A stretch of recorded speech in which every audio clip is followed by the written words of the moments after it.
Okay, so today I'm going to tell you about an ongoing project that is part of a broader node. So Hawaii is part of a broader Pacific-wide effort. And I'm going to be talking a lot about we are doing this, we're doing that. This is really the royal we. This is a growing list of people that have been doing a lot of the work, and I'm up here basically telling you about it.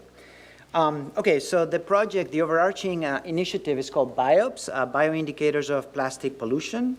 The idea is to sample plastics, different sizes and types, using North Pacific seabirds as the vehicles to do so.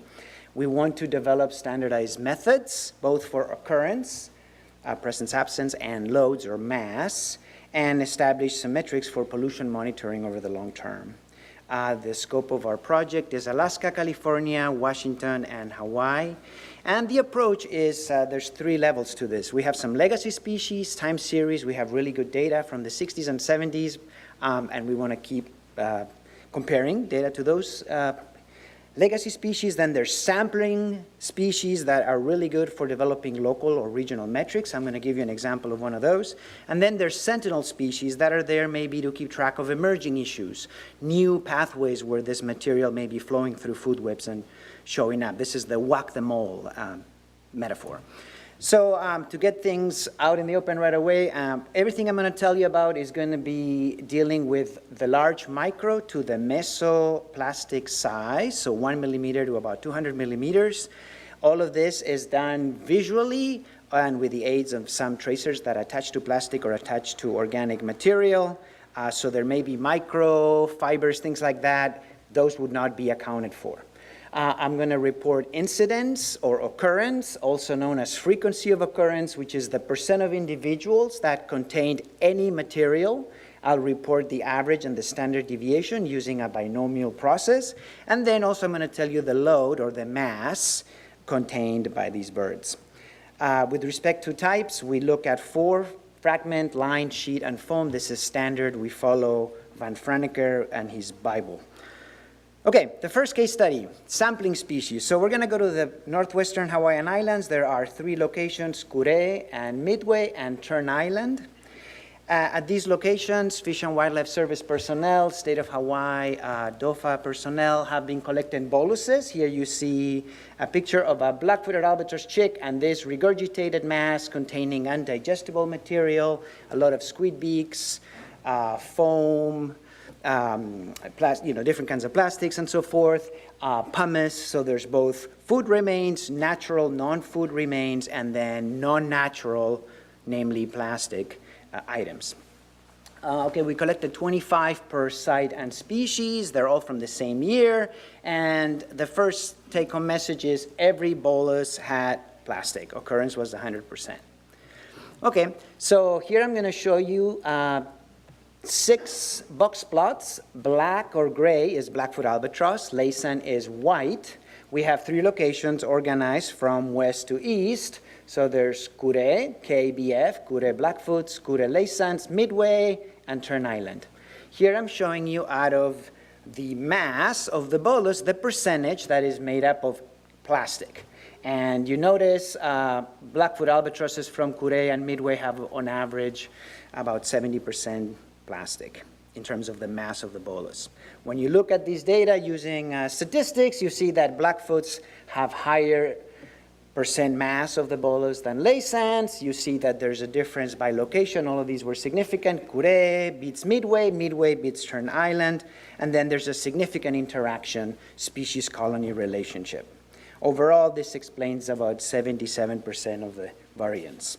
Okay, great. So, well, different species may be ingesting different amounts. There's also possible differences geographically in terms of where the birds go and so forth. And I really want to highlight the Blackfoots here from Kure. It would be really nice to know where are they collecting this material. So in our study, we deployed some Argos-based satellite tracking devices on a few of these birds during the chick rearing period. This is Kure right here, and this is one of those classic depictions showing you the amount of time the birds spent at sea. Red means more time, blue means less time, and there's some seamounts highlighted. The main thing I want you to get out of this is that these birds are not coming to the California current, unlike the Tern Island black-footed albatrosses. These birds are going to the Northwest Pacific. Namely, they're foraging along the Emperor Seamount chain, and other birds later we found out they were actually going all the way to the continental shelf in Japan. So some of the implications for developing plastic metrics is, well, present substance is not really a sensitive metric. Every bolus has plastic. Then you can compare the raw or relative masses of plastic, and those vary by species and location. There's a species-colony interaction, which makes things very exciting for us because it suggests maybe there's differences not only in the species, but also geographic differences in where the birds may be collecting the material, which really therefore relies on the need to understand where are they actually collecting the material. And again, the take-home message is that the Curé black-footed albatrosses that had the highest levels of plastic in their boluses are foraging in the western North Pacific, not the California current. Okay, so this is the first case study, again, using these far-ranging large animals that can be tracked and retrieve the material, turn it into a nice bolus that we can collect and analyze as sampling vehicles for plastic distributions at sea. The second example I want to share with you now has to do with sentinels. The notion that perhaps we can also look at broader community-wide looks to get a sense of, are there new emerging pathways, are new species that historically we wouldn't expect or traditionally we wouldn't expect to be ingesting the plastic are now currently ingesting plastic. So this work happened at French frigate shoals here, Tern Island namely, 362 birds from 16 species belonging to 4 different foraging guilds. We have both albatrosses, we have 3 nocturnal petrels, 4 plunge diving species, and 5 tuna birds. And again, these definitions are based on Harrison. So you know, maybe you disagree with me, but let's just go with Harrison's for now. Okay, so these are all the characters that we looked at. Some of the ideas, the take-home messages here are 68.7% of the species ingested sand plastic. And when you look at all these data and track, you know, whether you have adults or hatchier birds and so forth, the 2 main ideas I want you to get is that even though we always think, you know, albatrosses, again, right, are the poster birds for plastic ingestion, well, when we looked at those 4 foraging gills, we could not see a significant difference. There are birds, you know, throughout these foraging gills that are ingesting plastic, and another pervasive pattern was that there was a higher occurrence in chicks across the board. So chicks have higher incidence than adults, and there were no differences across foraging gills. Here I'm showing you ranked from the lowest occurrence, here sooty terns, no sooty tern adults, because they're in blue, had any plastic out of 13 birds that we looked at, all the way to Tristram storm petrel, 57 chicks in red with 100% plastic. This is a curve that shows you the higher the value, again, the more incidence, the higher percent of birds that had any material. And then I show you 25 and 50, just 2 nice little reference lines, just so you kind of get a sense of over half or a quarter. So again, Tristram storm petrels have 100% incidence, and these were chicks. Again, you know, nocturnal, underground, little guys, out of mind, out of sight. Well, a lot of other species are ingesting plastic at very high rates, not just albatrosses. However, when we look at albatrosses, here we have the Laysan albatrosses. Chicks had higher than adults. These are the Blackfoots. And again, in this case, when you look at these data, Laysans had higher occurrence than Blackfoots, and chicks have, again, significantly higher occurrence than adults. Okay, so what are some of the implications for plastic metric development? Well, you could say, yeah, albatrosses have high rates. Okay, nocturnal petrels, some of them have really high rates. The Tristrams were really high.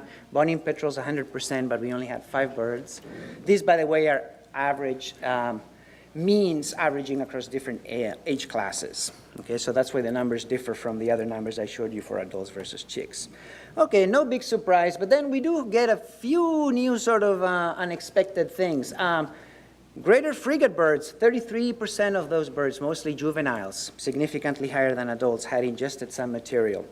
When we look at the plunge divers and tuna bird component of these bird communities, brown boobies, 25%, wedgies, 75%, even things like red-tailed tropic birds, red-footed boobies, and brown noddies, really low levels, but still some incidences of plastic ingestion. And finally, some birds with 0%, sooty terns and white terns. So these newstonic foraging terns having very, very low levels. So this is good news. Okay, so this second example has showed you, again, the notion that, well, maybe let's not just focus on the high-profile, high-visibility species that we know consume large amounts of plastic. Maybe it's good to also envision where else is this material moving through food webs, given that, again, these seabird, tuna, marine mammal relationships may be indicative of broader pathways of plastic and through the marine food webs that eventually lead to things we like to eat ourselves. So since this work was done in the northwestern Hawaiian Islands, we've been chugging along, getting birds opportunistically from a variety of sources, trying to add more species to our list. So we had a white-tailed tropic bird. We got 3 the first couple of years. 1 of them had plastic, this very large piece, and we wrote a little note. It was a new record back when we wrote this. We had a 33% incidence, and I guess this example highlights that if you hit the jackpot and your first bird has plastic and you have 100% incidence, keep counting, keep necropsying and chopping up, because every bird we got after that, ever since, has been empty, no plastic, right? So, you know, at some point, I guess you want to stop maybe when you get to 20 or something like that. Like some of the reports request at least a 20 individual sample. But again, just to show you that, you know, we're slowly building up more samples. We can do many things with the plastic. We characterize it in a variety of ways. So I want to put a plug for Lauren's poster. If you're interested in bonin petrels, we only had 5 birds when the other paper went on. Now she spent a lot of time and did 84 birds, and both hatch year and after hatch year birds have very high levels. See her poster, you can see all the other ways that she's been looking at where this material is collected, either in the gizzard or the proventriculus, the type of material, and so forth. And I want to finish just by saying that, yeah, we're still, you know, moving along, trying to fill up more species to get sort of a comprehensive look of what is happening in the Hawaiian Islands. We've been doing some newel shearwaters and Hawaiian petrels. Very few birds here. I'm only showing you some after hatch year birds, sample sizes of 7 and 5. We have more that we're slowly sorting through. Incidences bigger than 0. But again, hopefully they'll stay low. And then the last few things we did, but again, we really want more birds. So if you are able to achieve any specimens, any dead birds of Banram storm petrels or the chocolate shearwater, we'd be very happy to talk to you and collaborate with you, because we have 2 of each, and right now we're at 100%. And again, I think we need more samples to really make sure we can describe that accurately. Okay, so to finish up, what are some of the lessons we've learned? Well, the scope of plastic ingestion in Hawaii, the second case study looking at the community-wide look suggests that this is a pervasive phenomenon that is not only affecting the surface foraging large-bodied albatrosses, but again, across those 4 gills that Harrison defined, there was no significant differences. Another pervasive pattern, chicks have higher occurrence rates than adults within species and across species. Albatrosses, yes, they have the highest levels of incidence. When you look at boluses, every bolus has plastic so far that we've looked at, and on average 70% of the bolus's mass was plastic for the black-footed albatross. But again, remember there's other species, very small, nocturnal, inconspicuous, underground dwelling species like the Tristram storm petrels. Chicks of this species also have 100% incidence and very large loads, actually, based on their body mass. We've had some new records of plastic ingestion, brown boobies up north, and white-tailed tropic birds in Oahu. So this is all I want to say. I want to thank everybody that has helped in any way, people who have given us birds in particular and have contributed in many different ways to this project. Thank you so much.